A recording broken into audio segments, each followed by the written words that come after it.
Hey hi guys, எல்லோருக்கும் வணக்கம். இன்னைக்கு நம்ம மலையாளத்தில் ரீசெண்டாக ரிலீஸ் ஆன சவுதி வெலக்கா அப்படின்ற ஒரு ஃபீல் குட்டான படத்தை பற்றி தான் பார்க்க போகிறோம். ஸோ வீடியோக்குள்ளே போகிறதுக்கு முன்னாடி சேனலுக்கு புது நபராக இருந்தீங்கன்னா மறந்துடாம சப்ஸ்கிரைப் பண்ணிட்டு அப்படியே பக்கத்தில் இருக்க அந்த பெல் ஐக்கானை கிளிக் பண்ணிக்கோங்க. படத்தோட ஸ்டார்டிங்ல ஒரு போலீஸ் ஸ்டேஷனை காமிக்கிறாங்க. அங்க இருக்கிற ஒரு போலீஸோ இந்த மாதிரி சவுதி கேஸ் தான் சார், சம்மர் வந்திருக்கு, நான் போய் கொடுத்துட்டு வரேன் அப்படின்ற மாதிரி பைக்ல கிளம்புறாரு. ஆனால் அதே சமயத்தில் ஒரு வீட்டை காமிக்கிறாங்க. ஒரு லேடி பார்த்தீங்கன்னா அவங்களோட பொண்ணு கிட்ட நேரமாத கர்ப்பிணியாக இருப்பாங்க. நீ ஓடி போனதால தான் நம்ம பேரே கெட்டு போயிடுச்சு, பக்கத்து வீட்டுக்காரி கூட குத்தி காட்டிக்கிட்டு இருக்கா அப்படின்ற மாதிரி சண்டை போட்டுக்கிட்டு இருக்காங்க. அப்படியே வெளியே யாரோ வந்திருக்காங்க. இவங்கள யாருன்னு போய் பார்க்க அந்த போலீஸ்காரர் தான். வீட்டில் சசிதரன் இருக்காராமா அப்படின்ற மாதிரி கேட்கிறார். அவர் இறந்து போய் 8 வருஷம் ஆகுது, அவரோட ஒய்ஃப் தான் நானு, உங்களுக்கு என்ன வேணும் அப்படின்ற மாதிரி கேட்டுக்கிட்டே இருக்கும்போது அபிலாஷ் இருக்காரான்னு கேட்கறாங்க. அவன் பெங்களூர்ல வேலைக்கு போயிருக்கான், எதுக்காக நீங்க இதெல்லாம் கேட்டுக்கிட்டு இருக்கீங்க சார்னு கேட்க சம்மன் எடுத்து கையில கொடுக்குறாரு. இந்த சம்மனுக்கு அவனை ஆஜராக சொல்லுங்க, இல்லைன்னா அரெஸ்ட் வாரண்ட் அவனை தேடி வரும் அப்படின்ற மாதிரிலாம் சொல்லிட்டு அவரோட நம்பரை வாங்கிட்டு அங்கிருந்து கிளம்புற. அப்படியே கட் பண்ணா இவங்க அவருக்கு போன் அடிக்கிறாங்க. தூக்கத்துல இருந்து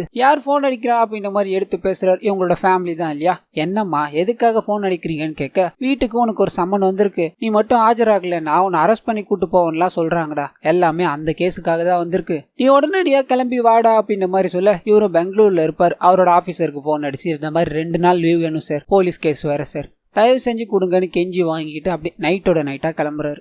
இவர் தேடி வந்து அந்த போலீஸ்காரரும் பார்த்தீங்கன்னா அவருக்கு ஃபோன் பண்ணி இந்த மாதிரி நீ வந்தே ஆகணும்பா, வேற எந்த வழியும் கிடையாது, அந்த அம்மாவுக்கு என்ன ஒரு 55 வயசுல இது நடந்திருக்குமா, ஒழுங்குமுறையா பஸ்ஸை பிடிச்சி வர வேலையை பாருன்னு சொல்ல இவரும் கட் பண்ண அப்படியே ஒரு பஸ்ல உட்காந்துக்கிட்டு அந்த போலீஸ்காரருக்கு பஸ் ஏறிட்ட அப்படின்ற மாதிரி மெசேஜ் பண்றாரு. அப்படியே ஒரு ஃபிளாஷ்பேக் ஒன்று ஓப்பன் ஆகுது, என்னதான் நடந்தது அப்படின்றது. இந்த விஷயம் நடந்தது பார்த்தீங்கன்னா 2005. ஹீரோ பார்த்தீங்கன்னா சின்ன வயசுல அவரோட வீட்டில் சுத்திக்கிட்டு இருப்பார். பல்லு ஆடிக்கிட்டு இருக்கும். அந்த பல்ல புடுங்கணும் அப்படின்ற மாதிரி ட்ரை பண்ணிக்கிட்டே இருக்க இவரோட அம்மாவை காட்டுறாங்க, இவரோட அக்காவை காட்டுறாங்க. எல்லாரும் அவங்கவுங்களோட வேலையை பார்த்துக்கிட்டு இருப்பாங்க. அப்படியே பக்கத்து வீட்டில் ராதாகிருஷ்ணன் அப்படின்ற ஒரு நபரை காமிக்கிறாங்க. அவர் மாடி மேலே இருக்கிற குப்பை எல்லாத்தையும் பக்கத்து வீட்டில் கொட்டிக்கிட்டே இருக்க அந்த வீட்டில் இருக்க ஒரு பாட்டி ஆயிஷா அப்படின்றது அவங்களுடைய பேர், குப்பை எல்லாத்தையும் இங்க கொட்டிக்கிட்டு இருக்க, உனக்கு அறிவு இருக்கா இல்லையா அப்படின்ற மாதிரி அந்த நபர் கூட சண்டை போட ஆரம்பிக்கிறாங்க. அந்த நபரும் நான் ஒன்னும் கொட்டலையா, சும்மா கையை உதறிக்கிட்டு இருந்தேன், பட் அதுக்கு நான் என்ன பண்றதுன்னு பதிலுக்கு சண்டை போட்டுக்கிட்டே இருக்காரு. இந்த பாட்டி சண்டை போட்டுக்கிட்டே இருந்தாங்க இல்லையா, அவங்களோட மருமக வந்து தடுத்து உள்ள கூட்டு போறாங்க. இவங்களும் விடுற மாதிரி தெரியல, அவன் எப்ப பார்த்தாலும் குப்பையை இங்கே ஏதாவது கொட்டிக்கிட்டு இருக்கான், அவன் என்ன நினைச்சுக்கிட்டு இருக்கா அப்படின்ற மாதிரி சண்டை போட்டுக்கிட்டே இருக்க இவங்களோட மருமகளும் இந்த மாதிரி ரேஷன் கடையில அரிசி மட்டும்தான் வாங்கினேன், மண்ணெண்ணெய் வாங்காம வந்துட்டேன் அப்படின்ற மாதிரி சொல்றாங்க. மண்ணெண்ணெய் வாங்கலையா, நான் போய் வாங்கிட்டு வரேன், நீ காசை கொடு கேனை கொடு அப்படின்ற மாதிரி நிக்கிறாங்க. இவங்களும் எவ்வளவு தடுத்து பார்க்க நான் போய் வாங்கிட்டு வரமா வீடுமா அப்படின்ற மாதிரி கிளம்பி போறாங்க. அண்ட் ரோட்ல போய்கிட்டே இருக்கும்போது அந்த ராதாகிருஷ்ணனோட வீட்டுல பாத்தீங்கன்னா அவங்க பொண்ணு இருக்கும், கல்யாணம் ஆகி டிவோர்ஸ் ஆயிட்டு இருக்கும். அந்த பொண்ணு டியூஷன் எடுக்கிறாங்கன்றதுக்காக எல்லா குழந்தைங்களும் இவங்களோட வீட்டுக்கு டியூஷன் படிக்கிறேன் அப்படின்ற மாதிரி வந்து மாடி மேல விளையாடிட்டு இருப்பாங்க. இவங்க மண்ணெண்ணெய் வாங்கலான்னு போனாங்க இல்லையா, அப்பயும் பாத்தீங்கன்னா மாடி மேல விளையாடணுன்றதுக்காக பசங்க எல்லாம் போய்கிட்டே இருப்பாங்க. அண்ட் இந்த பாட்டியும் ரேஷன் கடைக்கு போய் மண்ணெண்ணெய் வாங்கிட்டு அங்கிருந்து வீடு திரும்புறாங்க. அண்ட் ராதாகிருஷ்ணன் வீட்டு வழியா தான் பாத்தீங்கன்னா இந்த பாட்டி வர மாதிரி இருக்கும். அப்பன்னு பார்த்து அந்த டியூஷன் படிக்கிற அப்படின்ற மாதிரி மாடி மேல நிறைய பசங்க இருந்தாங்க இல்லையா, அதுலதான் பாத்தீங்கன்னா அந்த அபிலேஷும் இருந்திருப்பாரு. பசங்க கூட தேங்காவோட வச்சு கிரிக்கெட் விளையாடிக்கிட்டே இருக்காரு. அப்படி தூக்கி அடிக்கும் போது அந்த பாட்டி மேல பாத்தீங்கன்னா பட்டுருது. எல்லாரும் எட்டி பார்க்க அவங்க தலையில கை வச்சுக்கிட்டு இருக்காங்க. அவங்க மேல அடிச்சிட்டடா நீ,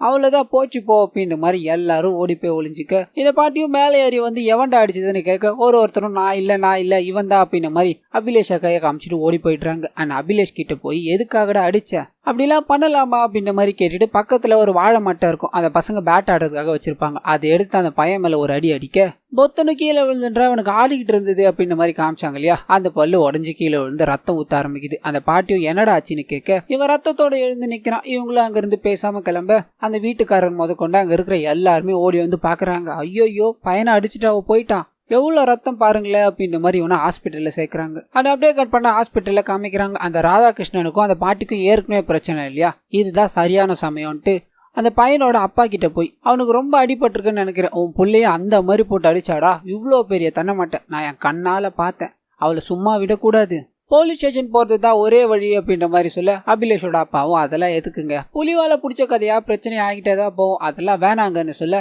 எந்த நபரும் ட்விஸ்ட் அடிக்கிறார். நீங்க கொடுக்காததை பத்தி பிரச்சனை இல்ல, நாளைக்கே அந்த பாட்டி அவன் மேல தூக்கி அடிச்சான் இல்லையா, அதனால ஏதாவது ஆயிடுச்சுன்னு கேஸ் கொடுத்துட்டாங்கன்னா அவங்க பையன் மேலதான் ஆக்ஷன் எடுப்பாங்க, அதுக்கு முன்னாடியே நீங்க முந்திக்கிறது நல்லது அப்படின்ற மாதிரி சொல்ல பாட்டி மேல கேஸ கொடுத்துட்றாங்க. ஒரு 4-5 போலீஸ் வந்து இந்த பாட்டியோட வீட்டுல செக் பண்றாங்க. பாட்டியோட பையனும் எதுக்காக எங்க அம்மாவை கேக்குறீங்க, அவங்க என்ன பண்ணாங்க அப்படின்னு நம்ம எல்லாம் கேட்க பையனை அடிச்சிருக்காங்கப்பா, மைனரை அட்டாக் பண்ணியிருக்காங்க, கேஸ் கொடுத்துருக்காங்க.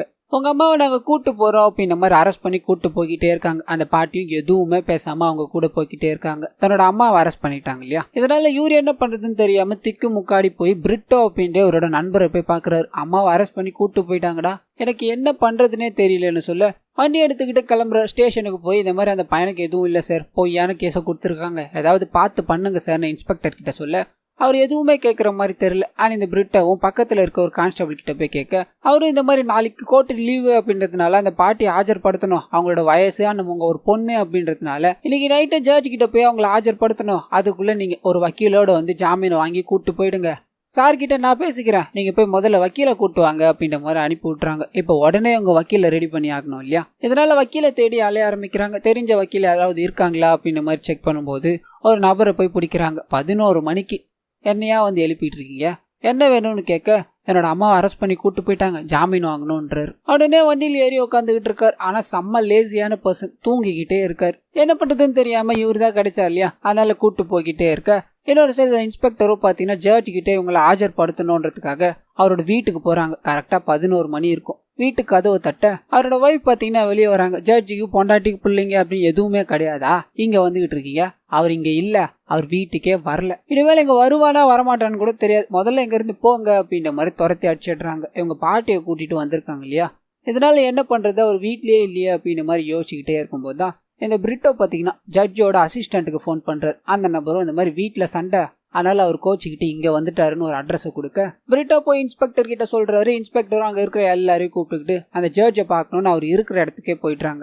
அண்ட் அங்க இருக்கிற ஜட்ஜும் விஷயங்கள் எல்லாத்தையும் கேட்டு தெரிஞ்சுக்கிறாரு. அந்த எஃப்ஐஆரை படிச்சு பார்க்கும்போது பயங்கரமா எழுதி வச்சிருப்பாங்க. கொலை முயற்சியில தாக்குனதாகவும் அவனுக்கு உயிர் போற நிலைமை இருக்கு அப்படின்ற மாதிரி எழுதியிருப்பாங்க. இது எல்லாத்தையும் படிச்சுட்டு நீங்களாமா இது எல்லாத்தையும் பண்ணதுன்னு கேட்க அவங்க பேசாம நிக்கிறாங்க. உடனே அவங்களோட பையனும் அவங்களுக்கு இந்த மாதிரி ப்ரெஷரு பிபி எல்லாமே இருக்கு சார், கொஞ்சம் ஜாமீன் கொடுத்து உதவுங்க சார்னு சொல்ல ஜாமீன் கொடுக்கணும் அப்படின்னா யாராவது ஒருத்தர் அவங்களுக்கு ஃபேவரா இருக்கணும். அதனால பிரிட்டோ கிட்ட போய் 2 போட்டோவும் டாக்ஸ் கட்டின பில்லும் கொடுங்கன்னு கேட்க ரெண்டுமே அவர்கிட்ட இல்ல. உடனே போய் எடுத்துட்டு வரேன்ற மாதிரி கிளம்புறாரு. 11 மணிக்கு மேல ஆகுது. எங்க போட்டோஷாப் கடை திறந்திருக்க போகுது அப்படின்ற மாதிரி ரோடா அலையிறாங்க. ஆனா அப்பதான் அங்க ஊர்லயே இருக்க ஒரு நபர் அவருக்கு உதவுறாரு. போட்டோ எடுத்துட்டு வந்து ஜட்ஜி கிட்ட கொடுக்க அவரு பாத்தீங்கன்னா இவங்களுக்கு ஜாமீனை கொடுத்து அனுப்புறாரு. அங்க இருந்து கிளம்பி இந்த பாட்டியை பாத்தீங்கன்னா வீட்டுக்கு கூட்டு போயிடுவாங்க. இது எல்லாத்துலயும் கூட இருந்தது பாத்தீங்கன்னா ஒரு ஆட்டோ டிரைவரா இருப்பார். அந்த ஆட்டோ டிரைவருக்கு காசு கொடுக்கறது கூட பார்த்தீங்கன்னா இவங்களோட பையன்கிட்ட காசே இருக்காது. அவரோட ஒய்ஃப் கிட்ட வாங்கி அந்த ஆட்டோ டிரைவர் கிட்ட கொடுக்கலான்னு போக அந்த நபரும் காசே வேணாம் அப்படின்ற மாதிரி கிளம்பிட்டு இருப்பார். அண்ட் இவங்களுக்கு உதவணுன்றதுக்காக நிறைய கூட்டம் சேர்ந்துருக்கும் அவங்க வீட்டில். அங்கே இருக்கிற எல்லாருக்கும் நன்றி அப்படின்ற மாதிரி சொல்லி அனுப்பி வச்சுக்கிட்டே இருக்க பிரிட்டோ அங்கே வர்றாரு. நடந்த விஷயங்கள் எல்லாத்தையும் பெருசாக எடுத்துக்காதீங்க, நான் நாளைக்கு காலையில் வரேன், எல்லா பிரச்சனையும் சரியாயிடும்டா அப்படின்ற மாதிரி கிளம்புறாரு.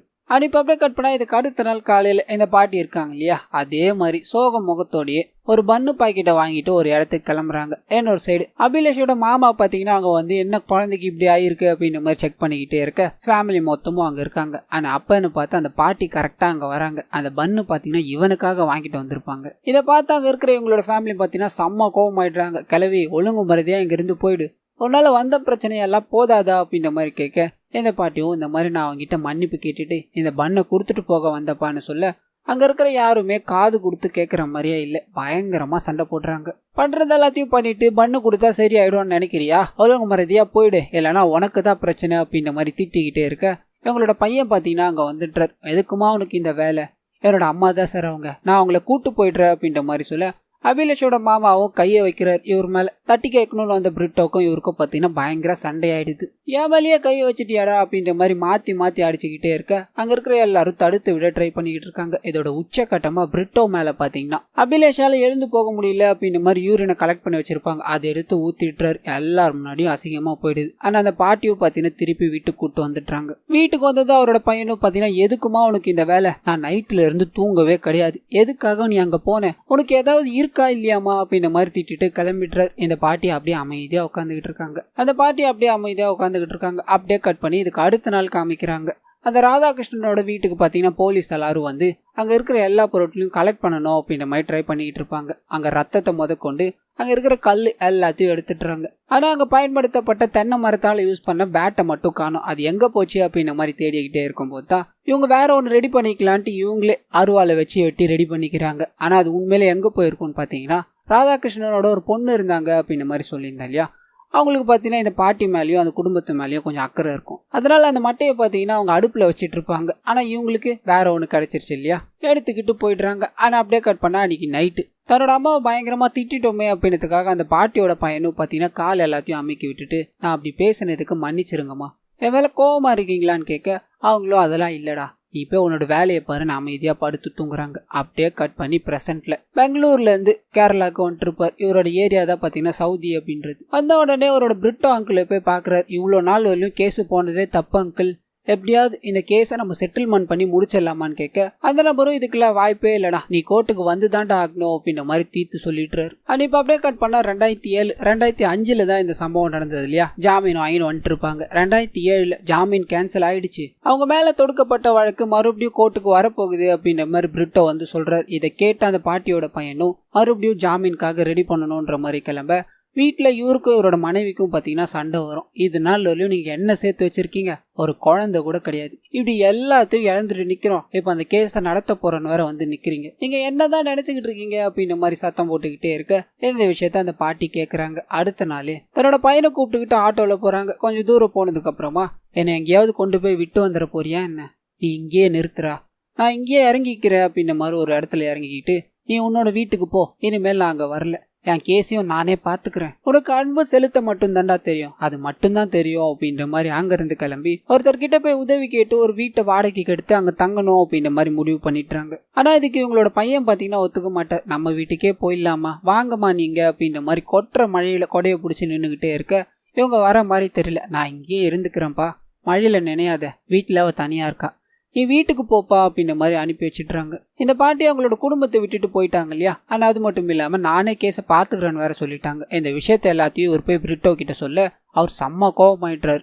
அவங்க உன் அம்மா தானடா இந்த மாதிரி பண்ணிட்டு வந்து நிற்கிற, இதுக்கு நீ செத்தே போயிடலாண்டா அப்படின்ற மாதிரி சொல்லிட்டு அவர் வெளிநாட்டில் வேலைக்கு போகணுன்ற மாதிரி கிளம்பிடுறாரு. அது இந்த திட்டம் எல்லாத்தையும் ஒரு வாங்கிட்டார் இல்லையா, அதனால மனசு உடைஞ்சு போயிட்டுறாரு. ஒரு 6 மாதிரி இருக்கும் அந்த இடத்துல நின்று, நான் தப்பு பண்ணிட்டேன் அப்படின்ற மாதிரி கதறி அழுகிறார். என்ன பண்ணுறதுன்னு தெரியாமல் அந்த இடத்துல நின்றுக்கிட்டே இருக்க அப்படியே கட் பண்ணி இவரோட அம்மாவை காட்டுறாங்க. இந்த பாட்டிக்கு முதல்ல ஜாமீன் வாங்கி கொடுத்தாரு இல்லையா, அவரை போய் பார்க்கணும் அப்படின்ற மாதிரி கிளம்புவாங்க. அங்கே போனதுக்கு அப்புறமா தான் அவர் இறந்து போயிட்டாரு. அவரோட 2 ஜூனியர் மட்டும்தான் இங்கே இருக்காங்க அப்படின்றது தெரிய வருது. இதனால இந்த பாட்டியும் என்ன பண்ணுறதுன்னு தெரியாமல் நடந்து வந்துக்கிட்டே இருக்கும்போது அந்த 2 ஜூனியரில் ஒரு ஜூனியர் பார்த்தீங்கன்னா இவங்களை வந்து சந்திக்கிறாரு. உங்களுக்கு ஜாமீன் தானம்மா வேணும், நான் வாங்கி தரேன், என் கூட வாங்கம்மா அப்படின்ற மாதிரி ஒரு டீ கடையில் போய் டீயை வாங்கி கொடுத்துட்டு ஜாமீனுக்கு உண்டான எல்லா வேலைகளையும் பார்க்குறாரு.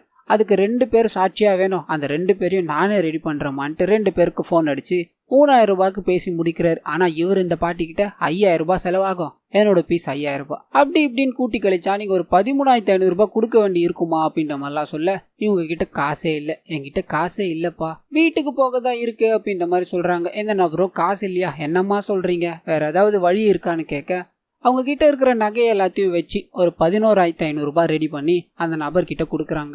அன்னைக்கு அப்படியே கட் பண்ண இவங்கள கோர்ட்டில் காமிக்கிறாங்க. இவங்க ரெடி பண்ண 2 பேரும் பார்த்தீங்கன்னா அங்கே வந்திருப்பாங்க. இவங்களுக்கு சொந்தக்காரங்க தான் நாங்கள், அவங்களுக்கு ஜாமீன் கொடுக்கறதுக்காக தான் நாங்கள் வந்திருக்கோம் அப்படின்ற மாதிரிலாம் சொல்ல அங்கே இருக்கிற ஜட்ஜுக்கும் இவங்க பொய்யானவங்க தான் அப்படின்னு தெரியும், காசுக்காக தான் வந்திருக்காங்க அப்படின்ற விஷயமும் தெரியும். இருந்தாலும் பரவாயில்ல அப்படின்ற மாதிரி ஜாமீனை கொடுத்து நெக்ஸ்ட் இயரிங் பார்த்தீங்கன்னா ஒரு 7-8 மாதம் தள்ளி இந்த டேட்டுக்கு நீங்கள் வந்து ஆஜராகணுமா அப்படின்ற மாதிரி சொல்லி அனுப்புறாரு. அன்னைக்கு அப்படியே இந்த பாட்டியை கொஞ்ச நாள் அவங்களோட வீட்டில் காமிக்கிறாங்க. அமைதியாக ஒரு இடத்துல உட்காந்துக்கிட்டே இருக்க வெளியில் பார்த்தீங்கன்னா பசங்க கிரிக்கெட் விளையாடிட்டு இருப்பாங்க. அந்த பசங்களை கூப்பிட்டு கொஞ்சம் பலகாரங்கள் எல்லாத்தையும் செஞ்சு கொடுக்க அவங்களும் அழகாக சாப்பிட்டுட்டு சூப்பராக இருக்கு பாட்டி அப்படின்ற மாதிரி சொல்லிட்டு கிளம்புறாங்க. அண்ட் கொஞ்ச நாள் இவங்களும் பக்கத்து வீட்டுக்காரங்க உதவியோட வாழ்றாங்க. அண்ட் கொஞ்ச நாள் கழிச்சு இவங்களே பார்த்தீங்கன்னா பணியாரம் சுட்டு அதை கடைகளில் விற்று அதில் வர காசில் பார்த்தீங்கன்னா நிறைய சேர்த்து வச்சு கோர்ட்டில் கேஸ் நடத்துறதுக்கான எல்லா விஷயங்களையும் பண்ணிட்டு இருக்காங்க. ஆனால் அப்படியே கட் பண்ணால் இவங்களோட மருமக வராங்க. உங்களோட பையன் காணாமல் போயிட்டா அப்படின்ற விஷயத்த சொல்ற, நீ ஒன்றும் கவலைப்படாதம்மா, அவன் எங்கேயும் போயிருக்க மாட்டான், திரும்பி வந்துருவாமா அப்படின்ற மாதிரி ஆறுதல் சொல்லி அனுப்பி வைக்கிறாங்க. ஆனால் இப்போ அப்படியே கட் பண்ணால் நெக்ஸ்ட் இயரிங்கும் வருது. எதிர்த்தரப்புல இருந்து ஆஜராகல அப்படின்ற மாதிரி இன்னும் கொஞ்ச நாள் தள்ளி போட்டுட்றாங்க. இந்த கேப்பில் இந்த பாட்டியும் பணியாரம் விற்க ஆரம்பிச்சவங்க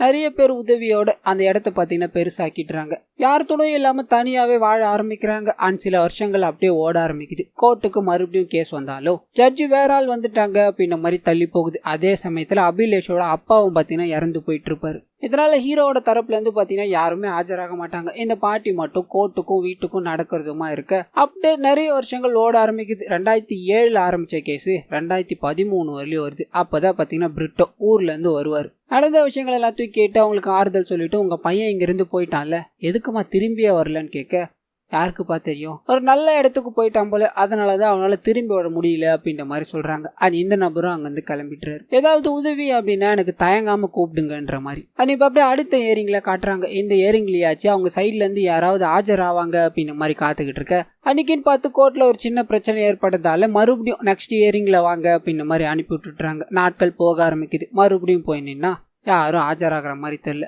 அங்க இருக்கிற ஜட்ஜும் ரெக்கார்டு எல்லாத்தையும் பண்ணி பார்த்துட்டு, ஏன் எதிர்த்தரப்புல இருந்து யாருமே ஆஜராகல, இந்த மாதிரி எல்லாம் நீங்க பண்ணீங்களாமான்னு கேட்டுக்கிட்டே இருக்க, அந்த பாட்டியோட வக்கீலோ பாத்தீங்கன்னா உங்களுக்கு வயசாகிட்டே போகுது, ஏற்கனவே நிறைய பிரச்சனைகள் இருக்கு, சீக்கிரம் இந்த கேஸை முடிக்கும்படி தாழ்மையுடன் கேட்டுக்கொள்கிறேன்ற மாதிரி முடிக்க, அந்த பாட்டி பொத்துன்னு மயக்கம் போட்டு விழுந்துட்டுறாங்க. காலையில சாப்பிடாம வந்துட்டு இருப்பாங்க. ஹாஸ்பிட்டல்ல காமிக்கிறாங்க. பாட்டிக்கு எல்லா வேலைகளையும் பண்றது பாத்தீங்கன்னா அந்த வக்கீலா தான் இருப்பார். 10 ரூபாய் ஆச்சு அப்படின்னா பாட்டிக்கிட்ட 200 ரூபான்னு பீச போடுங்கிறார்.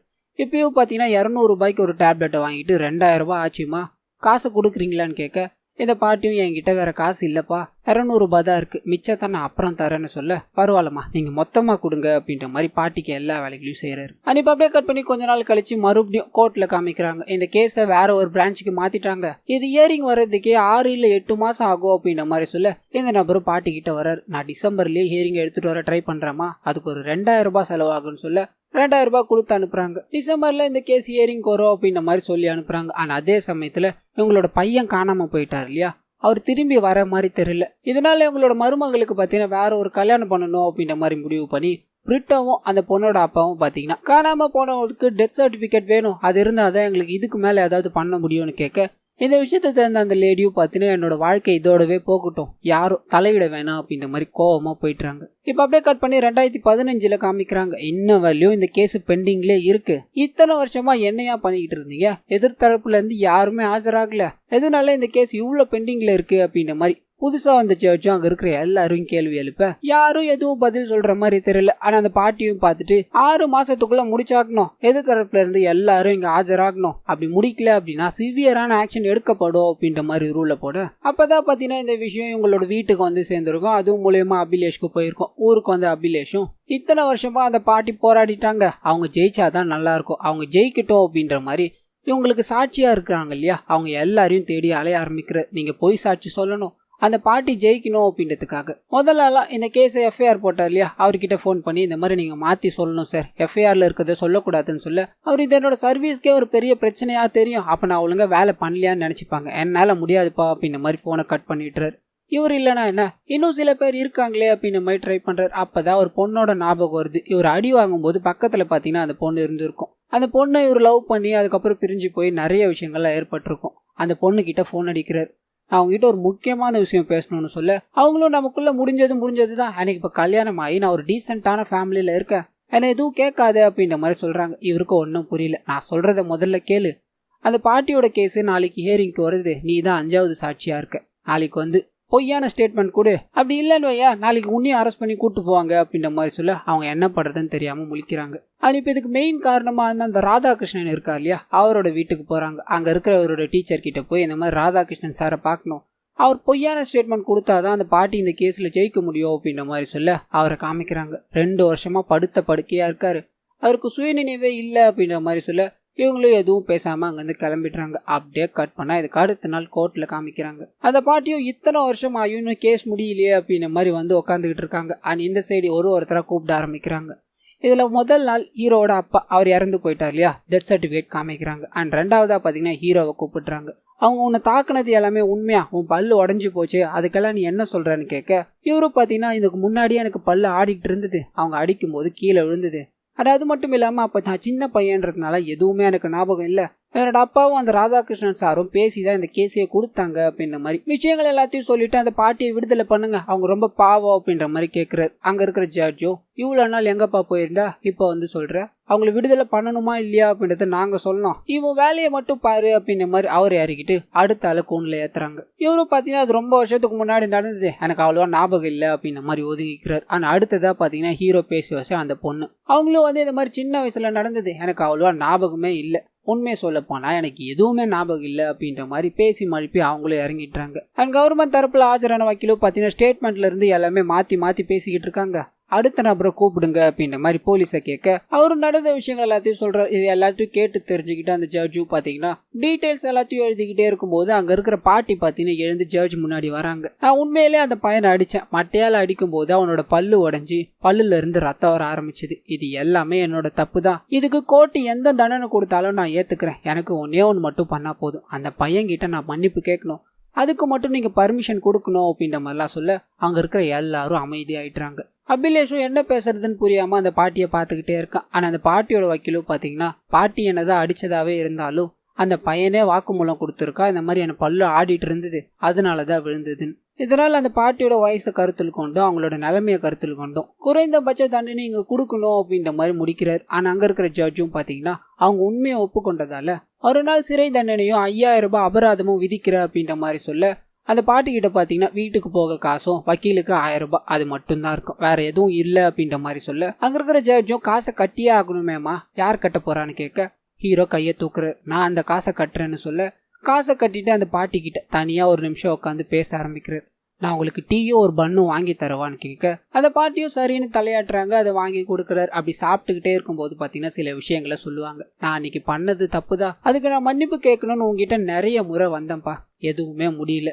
உன் அக்கா கல்யாணத்துல கூட நான் அங்க இருந்தேன். அன்னைக்கு நீ போட்டுட்டு இருந்த இல்லையா ப்ளூ ஷர்ட், அது உனக்கு ரொம்ப அழகா இருந்ததுப்பா. அது உன் அப்பாவோட சாவுலையும் நான் இருந்தேன். நீ 10வது படிக்கும் போது முதல் மதிப்பெண் வாங்கிட்ட அப்படின்னு மாதிரி ஸ்கூல்ல மீட்டிங் வச்சாங்க இல்லையா, அந்த கூட்டத்திலயும் நான் இருந்தேன்ப்பா. உங்ககிட்ட மன்னிப்பு கேட்கணும் அப்படின்னு வரும்போதெல்லாம் எனக்குள்ள ஏதோ ஒரு பயம். ஆனா அது மட்டும் இல்லாம கோர்ட்ல உன் கூட பேசக்கூடாதுன்னு சொல்லிட்டாங்க, அதனால நானும் பேசாமலே இருந்துட்டேன்ப்பா. நான் இப்ப மனசார கேட்கிறேன்ப்பா, என்னை மன்னிச்சிருப்பா அப்படின்ற மாதிரி நிக்க இவருக்கு என்ன பேசுறதுன்னே தெரியாம அந்த பாட்டியோட கைகளை இறுக்கி பிடிச்சிக்கிறார். அண்ட் சாப்பிட்டு முடிச்சதுக்கு அப்புறமா அந்த பாட்டி எழுந்துக்க ட்ரை பண்ண அவங்களுக்கு தோல் கொடுத்து எழுப்பி விட்டுறாரு. ஆனா அப்ப அந்த பாட்டி பாத்தீங்கன்னா நீ இங்கேயே இருப்பா, நான் பாத்ரூம் போயிட்டு வரேன் அப்படின்ற மாதிரி உள்ள போக இவரும் தன்னோட அம்மாவுக்கு ஃபோன் பண்ணி இந்த மாதிரி 5000 ரூபாய் கட்ட சொன்னாங்கம்மா, கேஸ் எல்லாம் முடிஞ்சிருச்சு, நம்ம அந்த பாட்டியை நம்ம கூடயே வச்சுக்கலாமா அப்படின்ற மாதிரி கேட்கிறாரு. என்ன 5000 ரூபாயே முடிஞ்சிருச்சா, இதுக்காடா நான் ஒரு வாட்டியும் போலீஸ்காரங்களுக்கு 10,000 கொடுத்து அனுப்புனேன், இதெல்லாம் அநியாயமா தெரியல அப்படின்ற மாதிரி கேட்டுட்டு இந்த பாட்டியை வச்சுக்கலாமான்னு கேட்டார் இல்லையா. உனக்கு என்ன பைத்தியம் பிடிச்சிருக்கா, எதுக்கு இந்த மாதிரி எல்லாம் பேசிக்கிட்டு இருக்க அப்படின்ற மாதிரி கேட்கிறாரு. அப்ப திடீர்னு ஒரு சத்தம், எல்லாரும் ஓடி போய் பார்க்க